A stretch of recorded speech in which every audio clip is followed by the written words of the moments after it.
we've only been doing this for, this will be 31 episodes that drop, probably about 40 episodes that didn't see the light of day. Not 40 total. I mean, 9 other episodes that we've recorded that didn't see the light of day. And still hopping on the pod with the wrong microphone, sounding like I'm underwater. We're always working through it. Always getting better. To note, that's actually not imposter syndrome. That's just not knowing anything.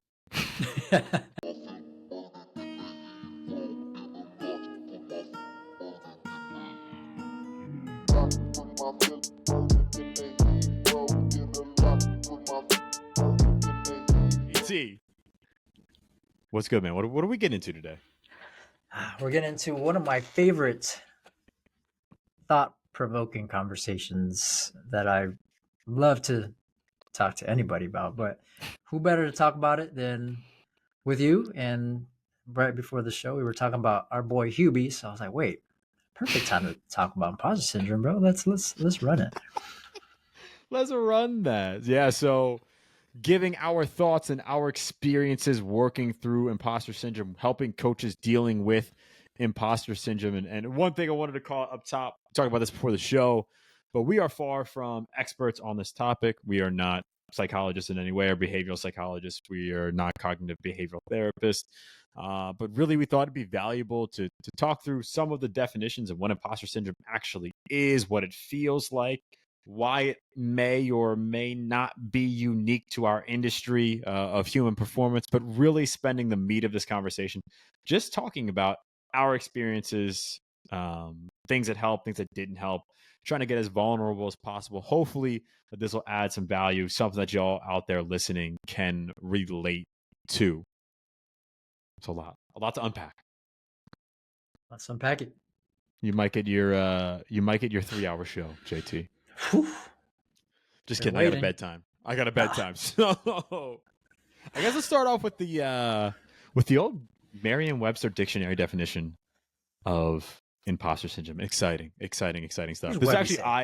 This is shout out Webby, man. He's spelling words INDEP. Okay, but this honestly though was eye-opening for me because I was calling a lot of things imposter syndrome that aren't actually imposter syndrome, right? So the definition is a psychological condition that is characterized by persistent doubt concerning one's abilities or accomplishments, accompanied by the fear of being exposed as a fraud. And here's the big part: despite evidence of one's ongoing success, right? So it's a person that feels that they aren't as competent or intelligent as others might think about them, and that soon enough, someone's going to discover the truth about them, right? So I think oftentimes in my career and in conversations with coaches, we all kind of do this.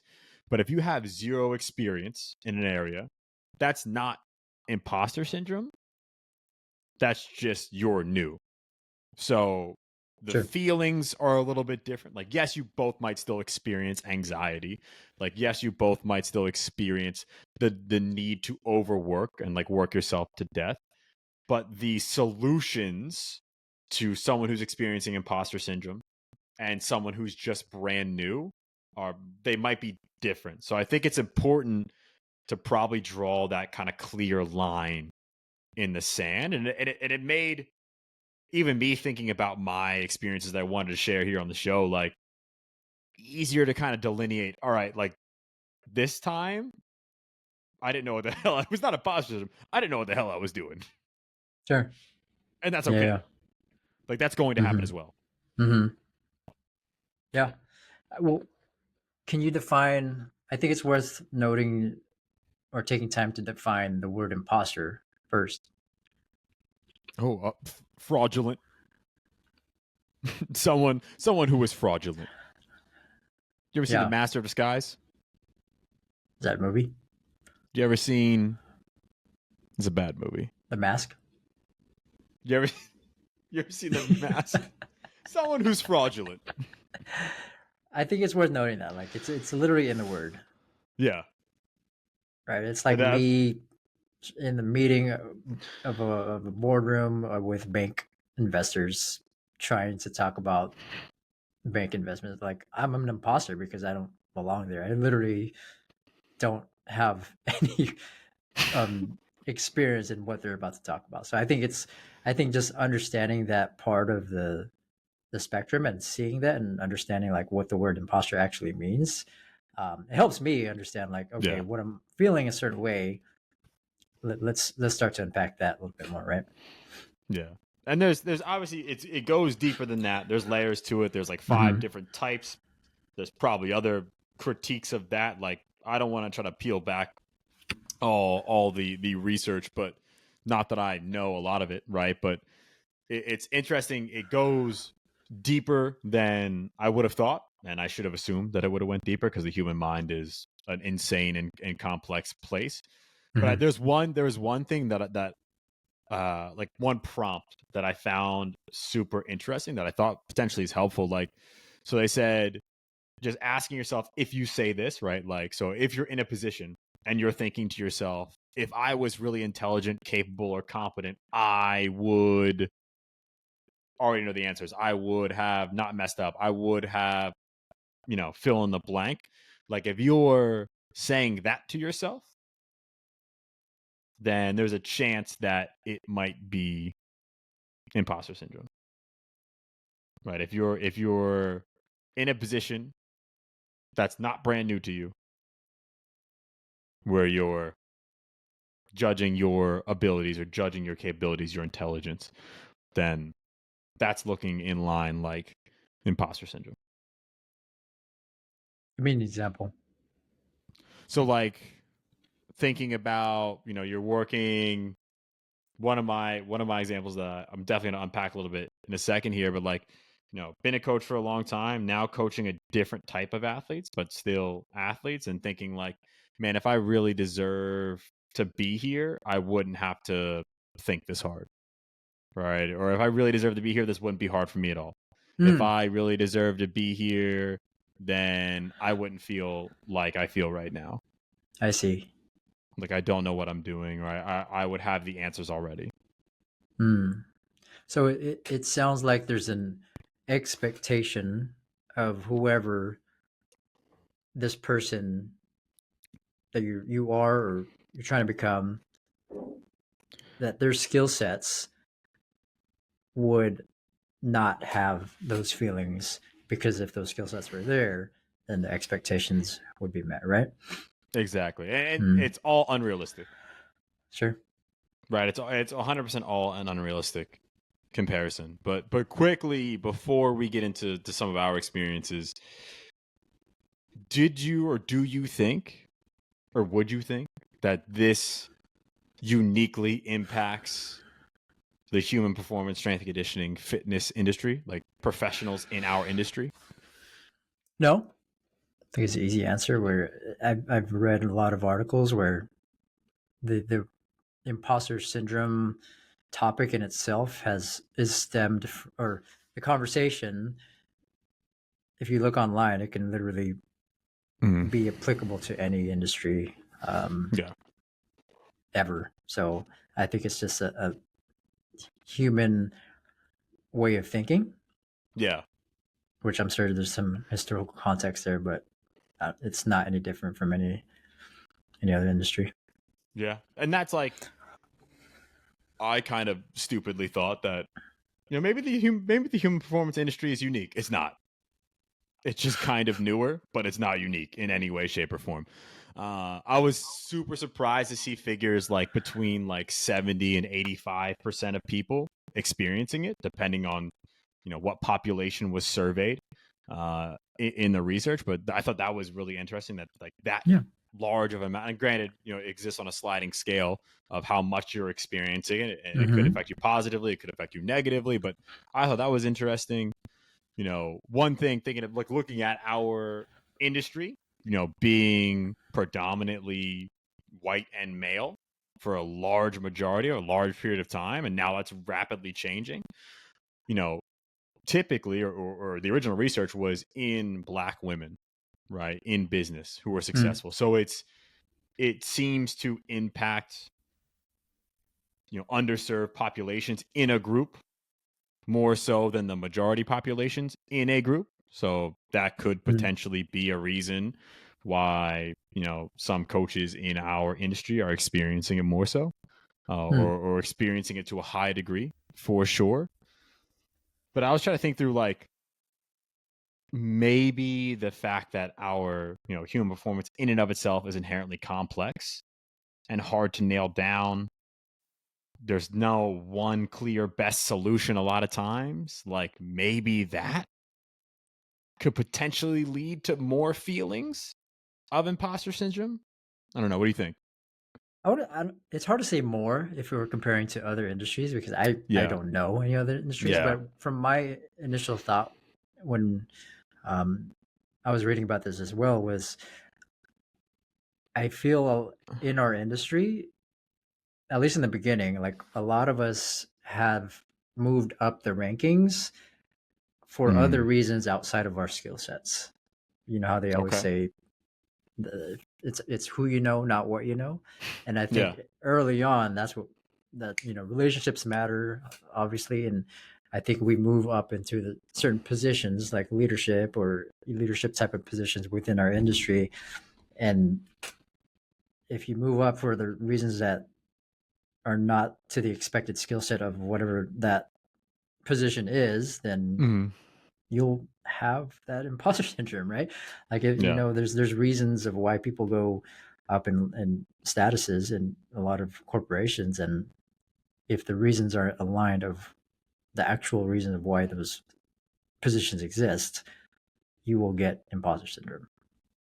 Yeah. That's fair. That's fair. And that was one of the big things I kept seeing again and again. It's like, you feel like you don't deserve your quote unquote status, your job title, your job role, whatever Mm-hmm. it might be because of, and some of it though, to that point, like, yes, it is who you know. Like, sadly, that is just the world that we live in, right? Like let's call it what it is, right? That's a lot of our industry still, and we don't see that changing anytime soon. Sure.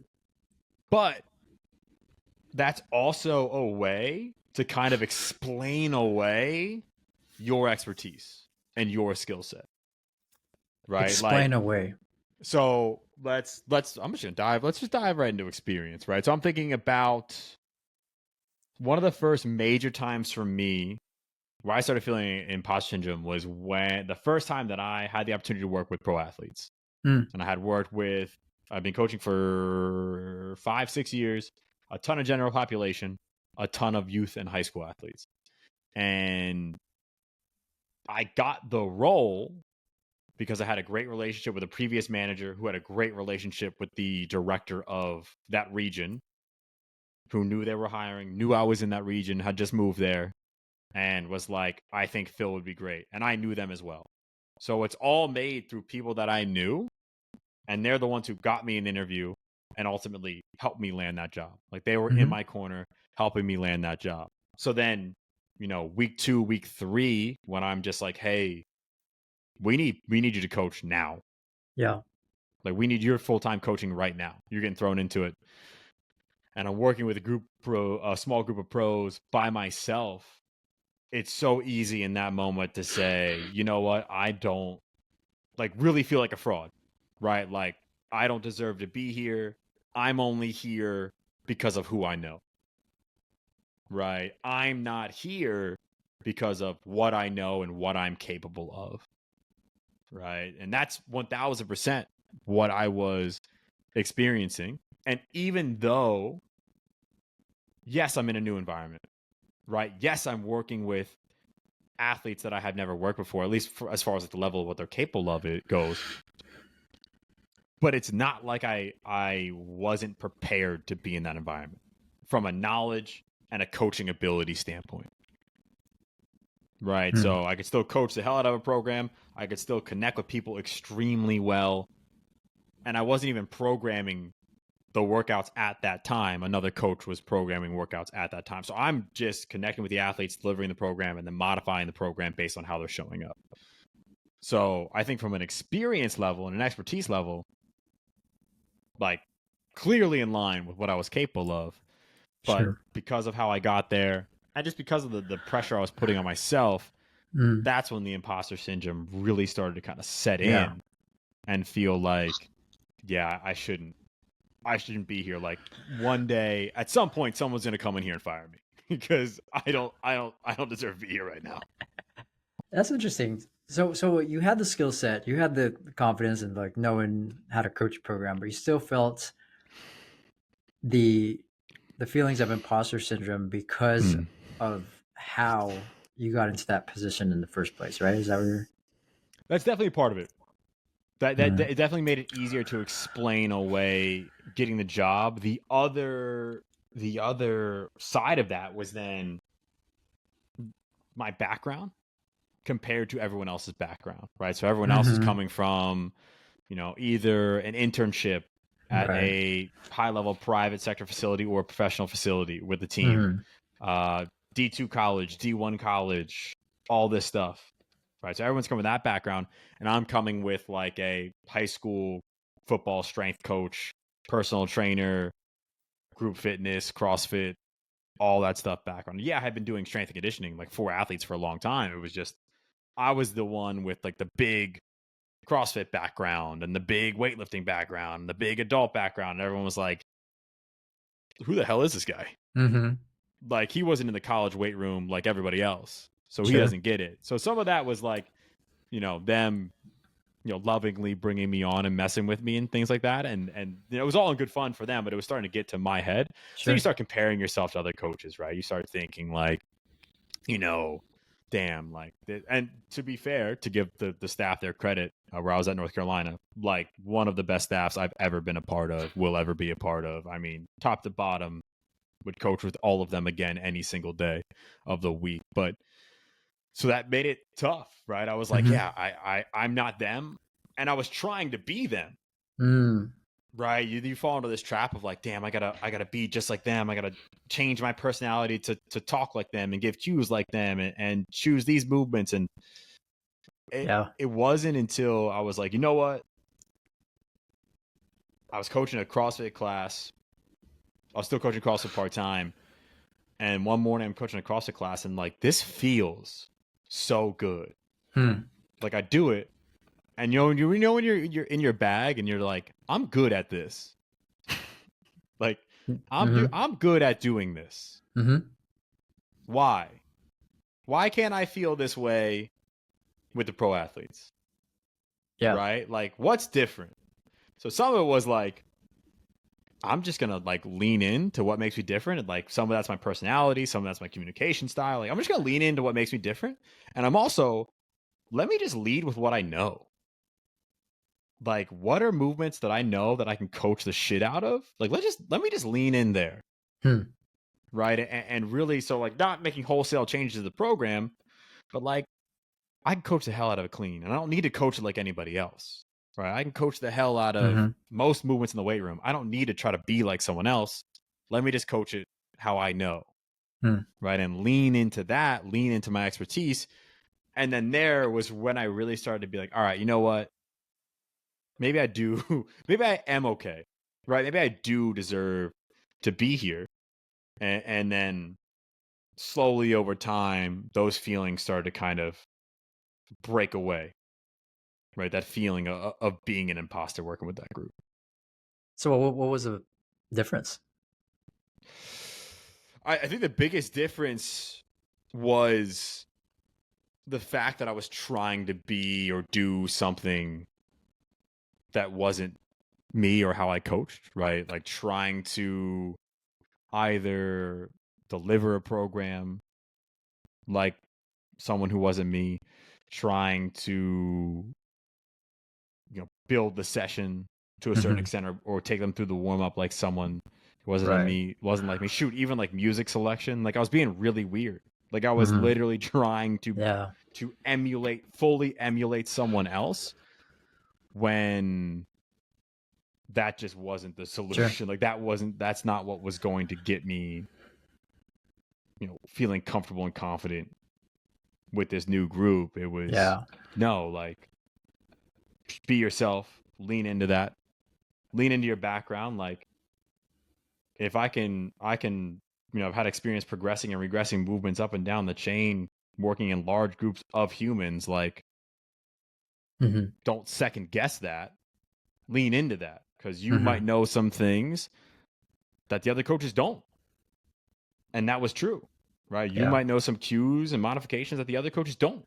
Yeah. And that was true. And granted, Mm-hmm. they know a ton that I don't know, but that doesn't mean that I don't know anything. That doesn't mean that I'm a Sure. fraud, Mm. right? So I think that was like, again, a lot of it's awareness. It's a shift in your mindset, right? There's a super interesting quote. It was like, what's the difference between someone who's experiencing imposter syndrome and someone who's not? It's not their ability, it's just the way that they think about themselves. Yep. I like that. So it's like, what are the facts? Let's get to the Yeah. facts. Like, look at all this dope stuff you've done. Mm-hmm. It might be different than someone else, but different isn't bad. Sure. It just is. Yeah. Mm. So That's a good story. That's good. that's not always Yeah. enough. I don't want to make it seem like it's a panacea and it's going to fix everybody's problems. But in that moment for me, it was kind of like those things coming together, and feeling like a good coach in other arenas helped me break out of it. Yeah. So would you say there was a self limiting expectation that you put on yourself, and not necessarily the expectations that were put on from the coaches you were with? Yeah, it definitely was not from the coaches I was with. Yeah. I think it wasn't directly from them. It's not like they were saying you suck, Mm-hmm. right? It's not from them, but I think they were good. Yeah. Yeah. Yeah. I had never been in that around that many really, really like good coaches Mm-hmm.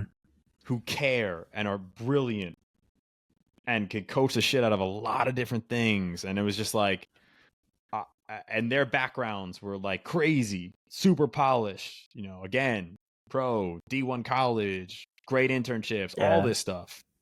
So I was like, like, why me? Right. And I think that's worth highlighting, because that's where a lot of coaches feel those feelings. Is like, if Yeah. you get put on a team, and for some reason you start to look at people's backgrounds, or it comes out organically, now you're going to compare your background, where ultimately the background doesn't really matter to the extent of like why you're all in the same spot. It's I think it's Yeah. worth appreciating and respecting, but in the sense of where you are and where everybody is, like, it's a matter of where you're going. So I think it's worth knowing that. And like with that quote that you mentioned, it's, for me, what helped is understanding and deciphering, is it a competence or a confidence, um, delineation here? Because I think that's where I didn't really understand the difference when I had the feelings Mm-hmm. of imposter syndrome. Because sometimes it's both. Like when you're an intern, yeah, I'm not confident. I don't know anything, and I'm not confident. So like, okay, I'm still gonna use the word imposter syndrome because that's all I know. That's all I can attach the words to. But as like what you said, as you move forward, you will build up experience, and those Mm-hmm. are the things that you have done, skill sets that you build. So it's not like you're not competent after a certain amount of years of doing this. Yeah. And for me, I started to understand, like, oh, it's a confidence thing for me, especially if I'm 5 years into it, 10 years into it. I'm just not confident. Yeah. Right. And then when you're not confident, okay, it's unpacking that. Right. So it for me, like when I hear all these stories and all these conversations is of coaches feeling like this, I think first starting and understanding, is it the competence of what your abilities are, or is it confidence? Yeah. Which helped me. I don't, obviously we're not experts in this, but I think if we start at some place and defining the words in itself, Yeah.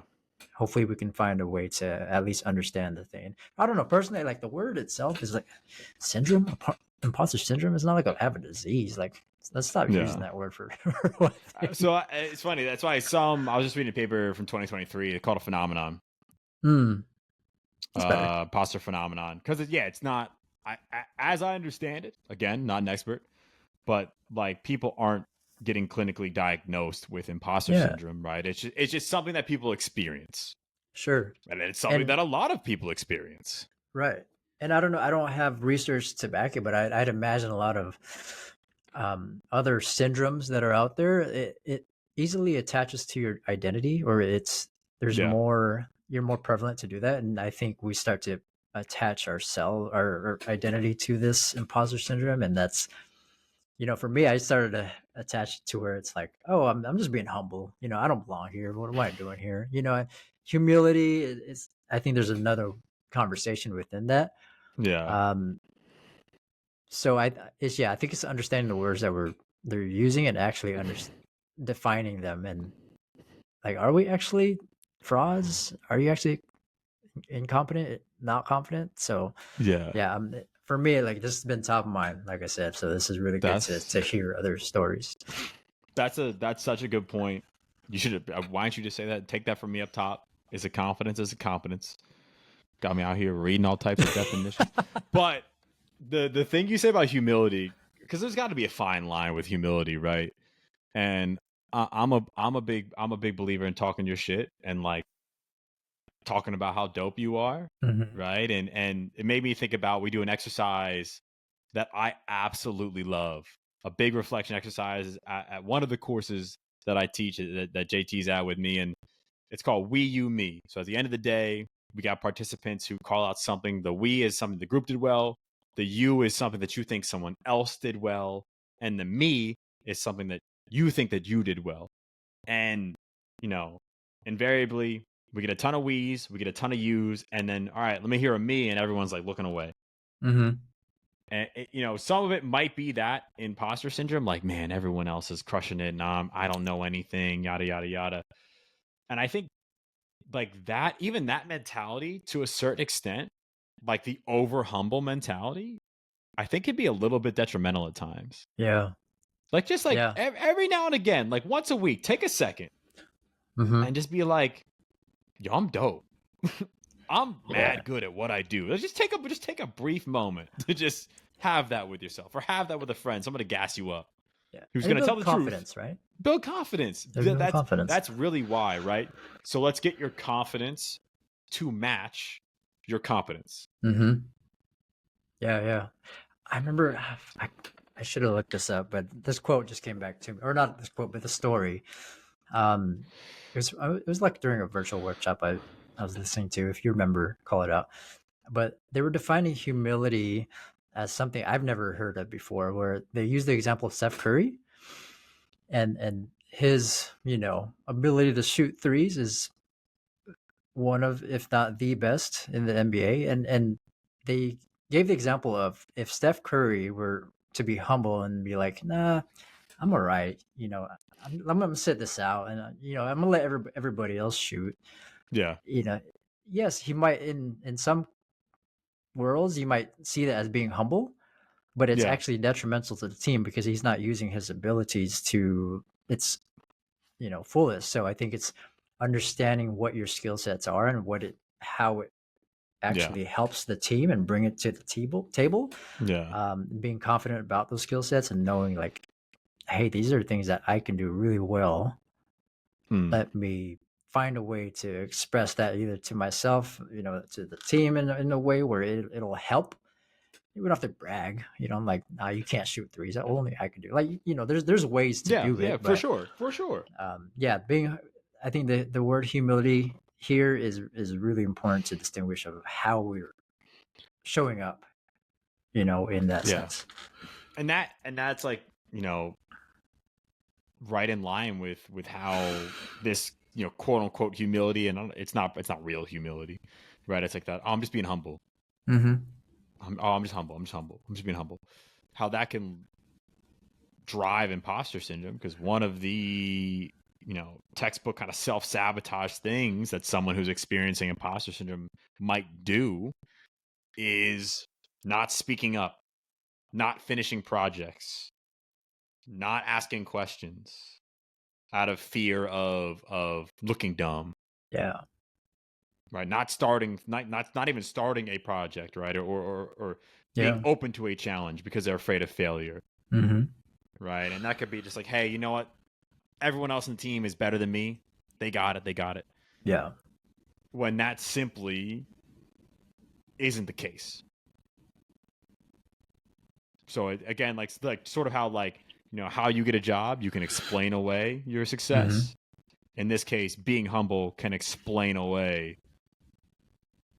a lot of your potential talents on a team.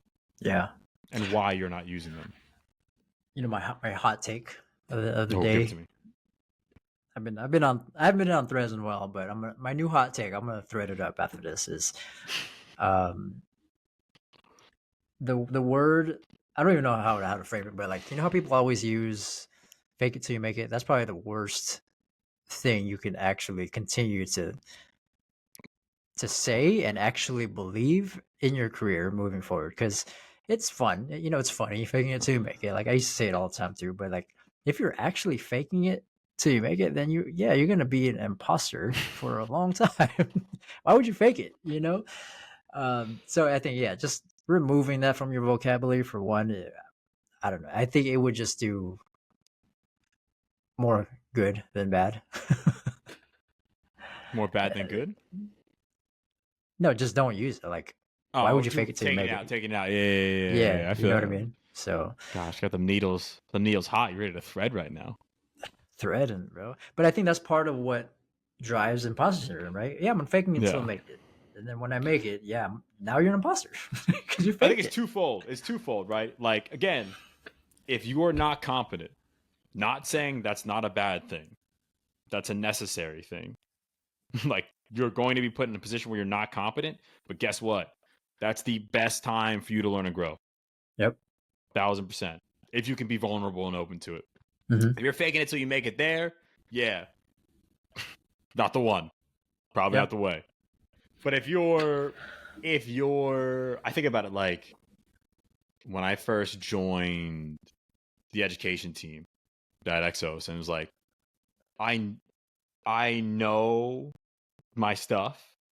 I was new to teaching in this way. I know my stuff. I got to give a presentation.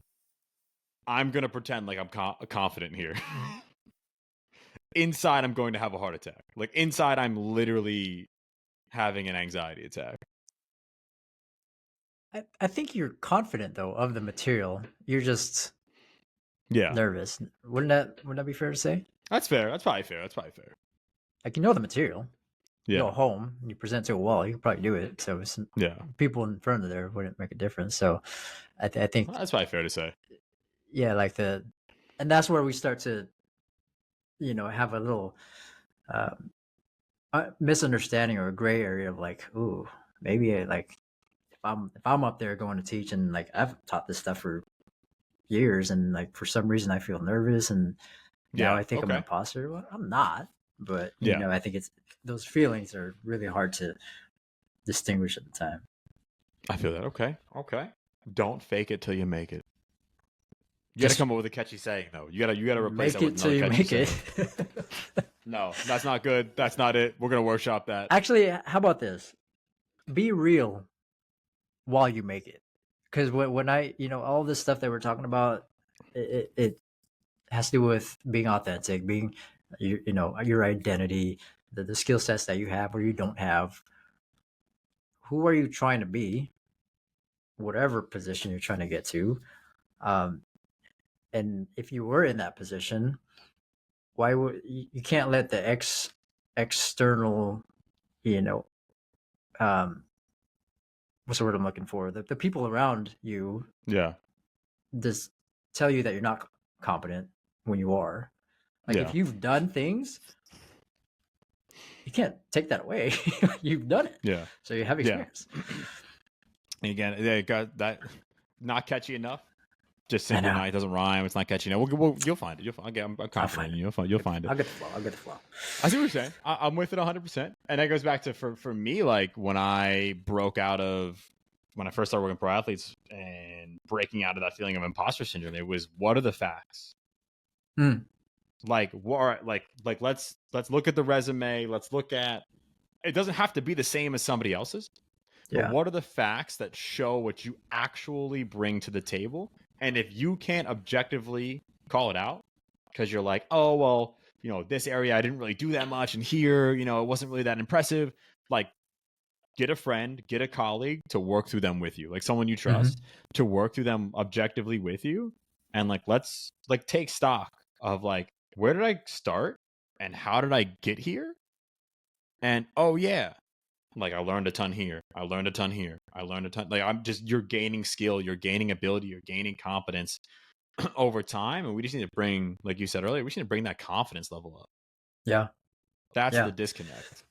For sure. For sure. And when at least in the context of careers, looking at my own, if I were to look back, if I were put in any position, intern, coach, senior coach, whatever it was, what are the skills needed to do that job? Mm-hmm. Mm-hmm. And if I don't have the skills, for me, being humble is saying I don't have the skills. How can I learn it? Yeah. What are the questions that I need to ask in order to get that skill? And I think if what I made the mistake with was, oh, here are the skills. Oh, don't know how to do that, but I'm gonna act like I do. Yeah. And then So now that's just feeding would you into say that thing, that's right? fraudulent? Would you say that's fraudulent? It's faking it till you make it. I was being a fraud, Yeah. So those kind of things. It's how do we just sit down? There's skills in the job. Mm-hmm. What are you not confident about? What are you not confident about? Yeah. I'm talking to myself back then. I'm like, let's just sit down. What is making you not? What is causing this anxiety of imposter syndrome? Is it helpful? Okay, it's not. Okay, now Yeah. let's move forward with that. Easier said than done. I know every circumstance is different, every team is different, all that stuff. But at the end of the day, I think a lot of it is how you approach yourself and reflecting, like you said, Mm-hmm. of your skill set or lack thereof. If you're an intern, man, just you got nothing to lose. Just ask a lot of questions. Ask a lot of questions. You're no one is expecting you to literally know anything. Mm-hmm. Yeah. So ask a ton of questions, make mistakes. Like that is the time. That is the time for all of that stuff. Yeah. And like what you mentioned earlier, like when you get to a point, you're like, oh, I'm not an intern, but then I feel like an imposter in this conversation. There's all these smart coaches around me. What you said was, I'm not going to ask any questions, so I'm not going to do that. And now over time, your level of curiosity just plummets. Yeah, for sure. And in my experience, I'm sure there's papers that will support that too. Of if there's a decrease in curiosity, I'm assuming the solution would be an increase in curiosity. Yeah. To some degree. To some degree. Yeah. Yeah. No. 1,000%. And I just think about like one of it kind of wrapped up in that definition is like of imposter syndrome is the fact that it's experienced in people who are successful. And you can define a success however you want to define success. When I think about it, I think about it, so many coaches who I talk to who are what I would call successful, probably what they would call successful, right? They have a great job, they have great clientele, they get their clients great results. Maybe they post great stuff on social, like whatever their goal is, they're doing the thing and they're doing it well. Mm-hmm. But then in that moment, feeling like I don't deserve this, no one should be listening to me, I shouldn't be doing this, right? Like, why me? Sure. They should be with somebody else. Like, someone else could do this better. And I think that's it right there. That's a moment where you're not a fraud at all, right? And it's actually real. Right. You're competent. You just don't have the confidence. And I think that's like where it is hard to break out of, but that's where it's truly, can you get the facts? Can you talk to more people who are experiencing something similar, right? To help you. Basically, you have a different lens of the world. You're not looking at the world as it is. Sure. Right? You're not looking at reality. You're looking at a really warped reality of who you are.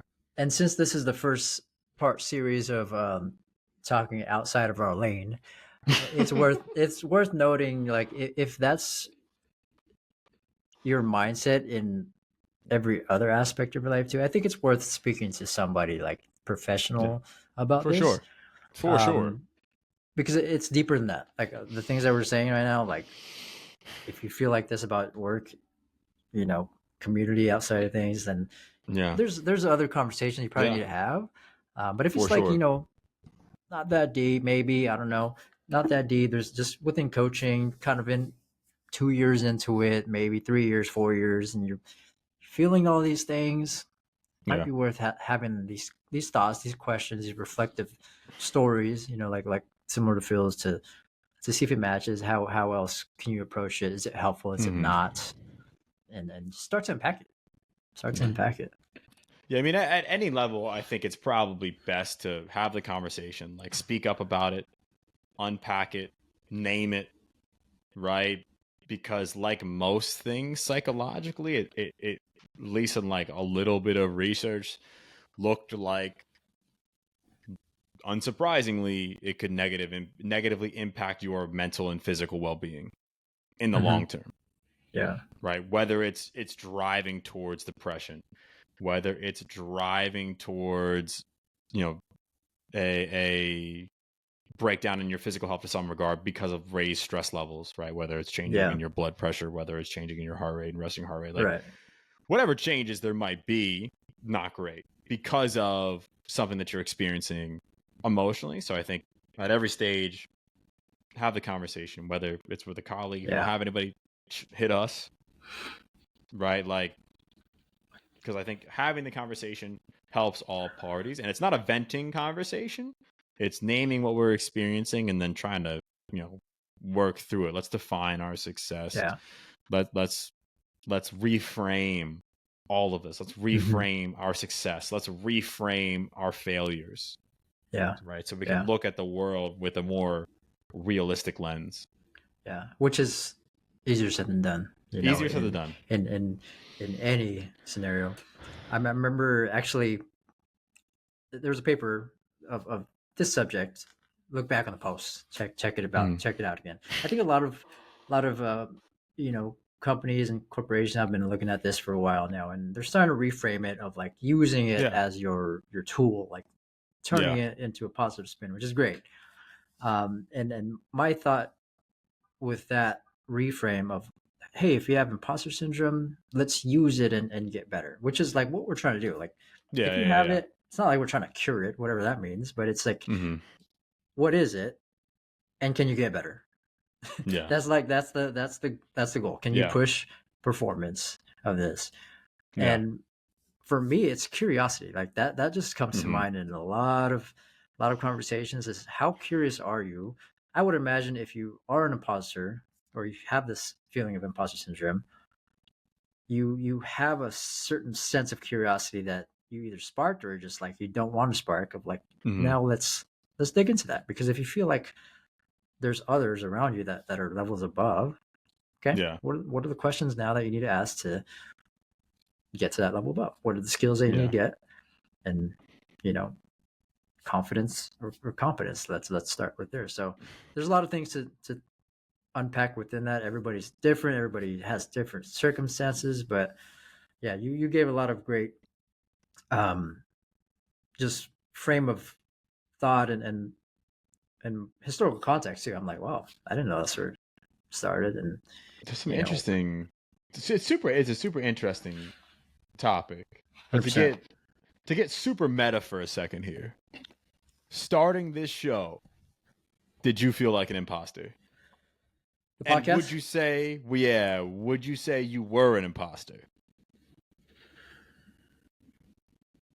It's a good question. It's a very good question, because I think even till this day, if me speaking about strength and conditioning to a lot of strength and conditioning coaches that have a wider breadth of knowledge than me, and um, a lot of certifications, and I could easily look at all those things. If I were a younger me, I'm like, oh, I'm not gonna do that. I don't know as much as them, So, but understanding that there's a certain level of curiosity that allows me to learn, Mm. um, reduces my feelings of imposter syndrome, because I'm gonna be honest, like there's a lot of things that I don't know. I say it all the time on the podcast, Yeah. but for me, what are the questions I need to ask to know it? I just want to know it, Yeah. you Yeah. know, and I'm not an imposter then because I'm just asking a question, right? And that's the reframe. Mhm. Right? That's the reframe. It's not, oh, I don't know this. I'm an idiot. I don't know this. Everyone else knows this. Why don't I know this? I'm not good enough. No one should be like, why am I doing this? You know what I mean? Yeah. It's, oh, damn. You're genuinely curious. So it's, oh, shoot, I don't know that. Yeah, I don't know. Let me look into that more. That's interesting. Mhm. But like that, it doesn't change your opinion of yourself, your knowledge, your abilities because you're curious. Yeah. And I think that is what humility is Mhm. what are you actually confident about, and are those things that you are confident about true, and Yeah. can you also be transparent in being confident that you don't know these things, Yeah. you Yeah. know? Yeah. Damn. That's good. So I yeah, like that. to answer your question, I'm like, shit, there'd be times if I was low on sleep, I wasn't listening to Hubie in the morning, like, damn, what am I doing? What am I talking to Phil about? Well, Squats. I kind of have put it like when I was thinking through it of like, all right, it's kind of there's two-parter.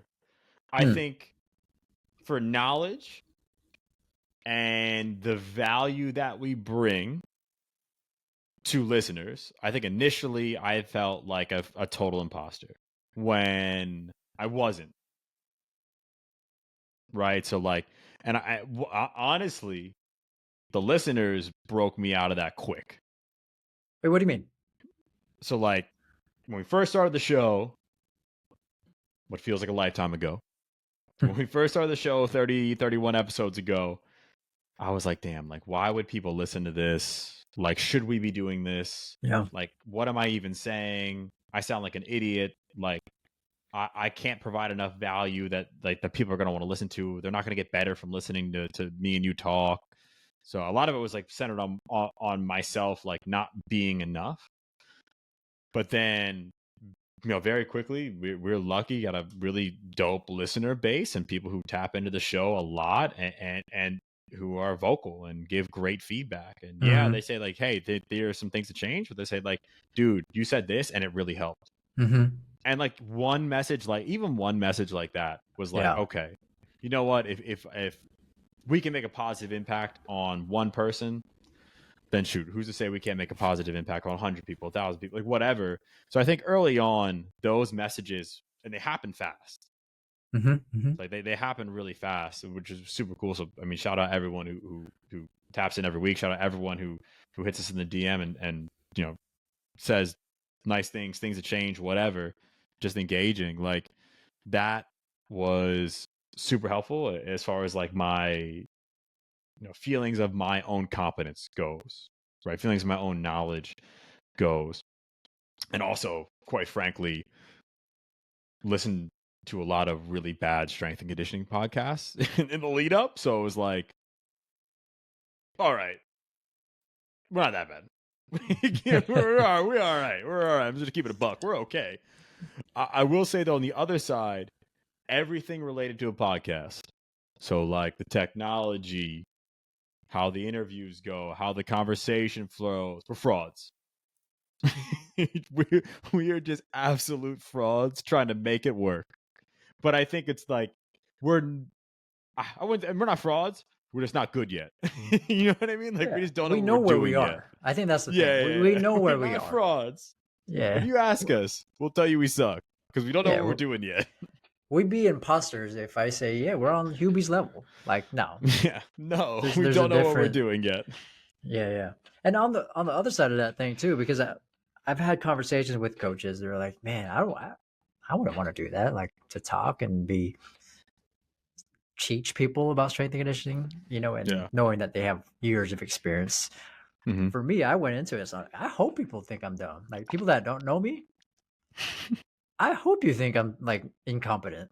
Because then I'm Yeah. like, okay, I don't have to worry about it no more, right? Let them feel like, let them Let the think haters I'm hate. incompetent. But then if 5 people that I don't know just think I'm dumb for whatever reason, Mm-hmm. and I get one coach who says, "Damn, you changed. You know that whatever that one thing you said Mm-hmm. helped me a lot with my programming." Yeah. I would take that any day. Yeah. Yeah.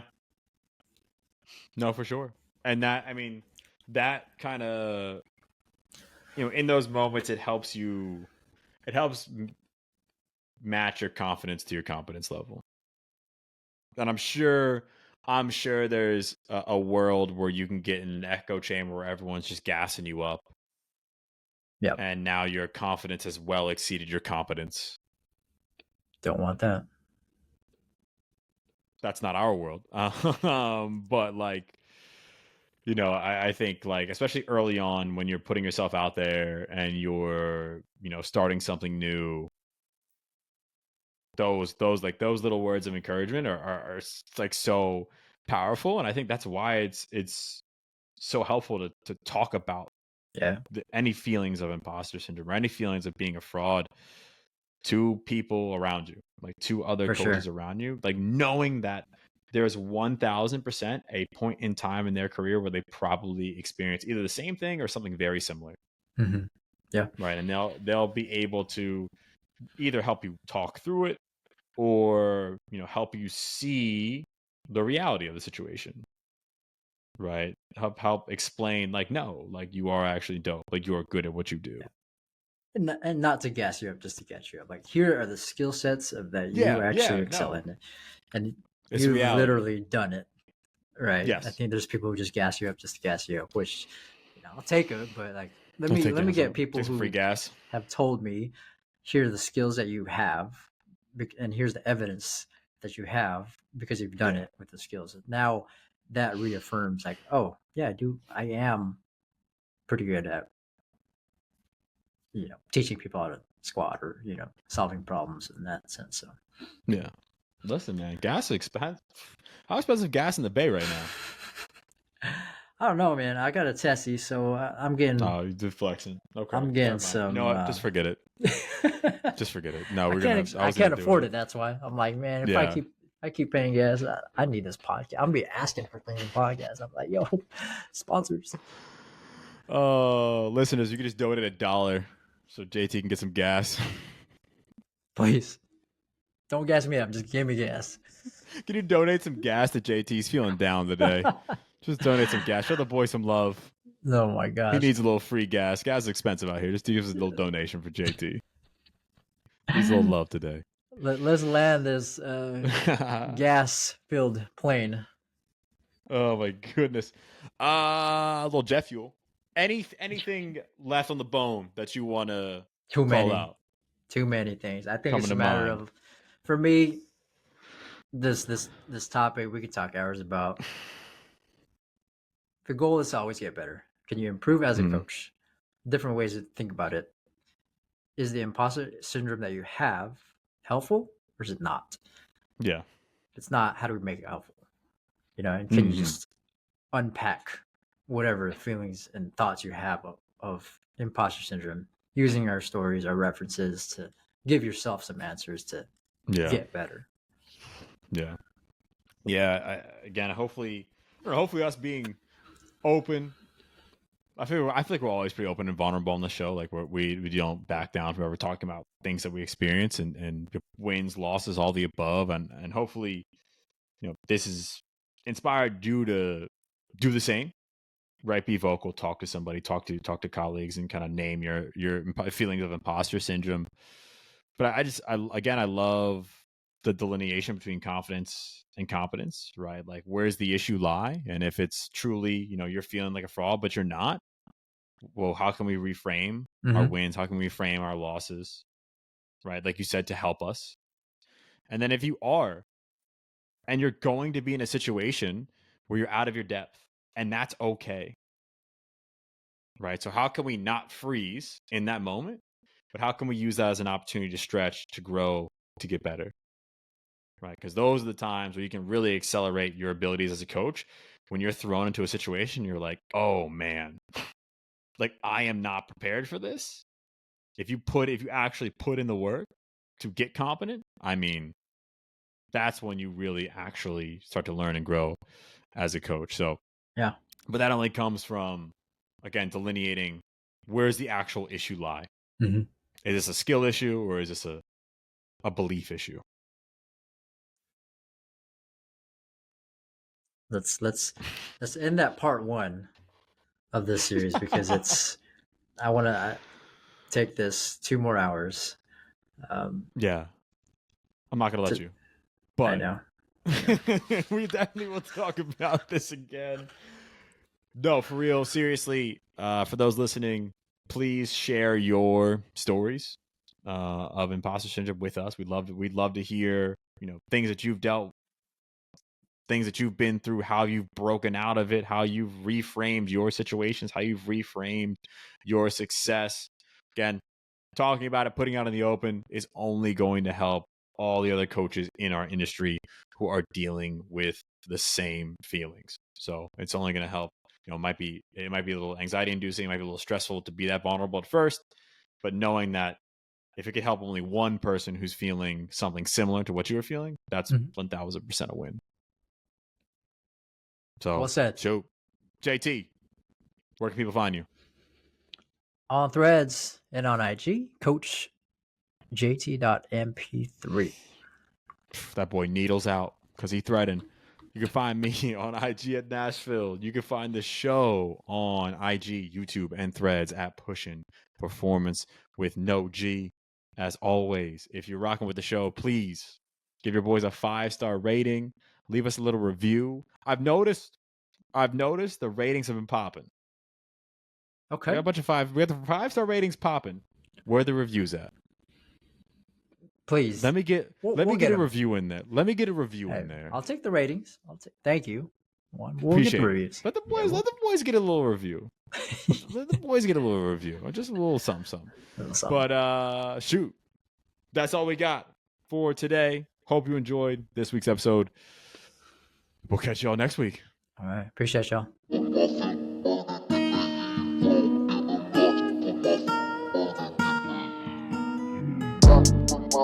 My